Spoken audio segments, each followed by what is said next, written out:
අනන්‍ය අද වගේ මොන වෙන්දන හිත ලස්සනක් තියෙනවා. ආර්යයන් එක ගත කරපු කාලේ වට ගොඩක් වටිනවා වගේ. ඒත් මට කියන්න නාග කන්‍යාවකට පුළුවන් ද මනසෙක් ඇත්තටම ආදරය කරන්න? අම්මේ මම දන්නේ නැහැ ඔයා මොනවද මේ කියවන්නේ කියලා. මමගේ සමයට ආදරය කරන එක වැරද්දක්ද?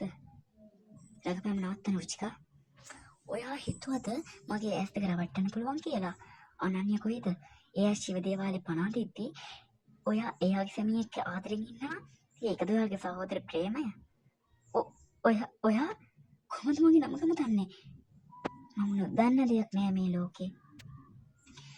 මම ඔයාගේ ඇත්ත ස්වරූපය ආර්යන්ට පෙන්වන්න කලින් මට ඕන දේ කරන්න. නැත්නම් අනන්‍ය දේවාලෙන් ආපහු එන්නේ මල සිරුරක් වෙලා. ආර්යන් මහ වේර ගන්න රුචිකා.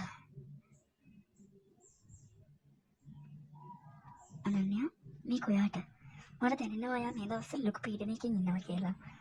මට ඕනේ ආව සතුටින් තියන්න.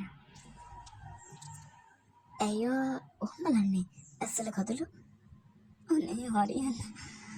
මම ඔයාට ආදරය කරන්න පුරුදුනොත් මට මගේ පරිගැනීම අමතක වෙයි. ඔයාගේ තාත්තා මගේ ලොකුම මයි ලොකු තාත්තා මරපු හැටි මම කොහොම අමතක කරන්නේ?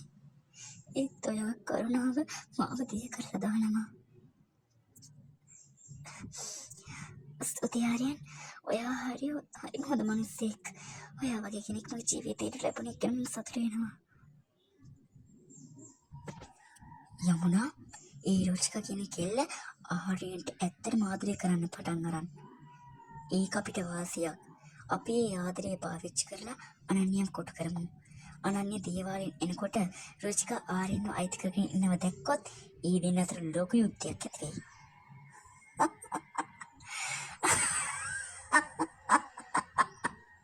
හරියටම හරි. නාග කන්‍යාව දෙන්නේ එකිනෙකව මරා ගන්නවා දැකීම තරම් සතුටක් මට තව කොහෙන්ද කුරුමෑණියනි.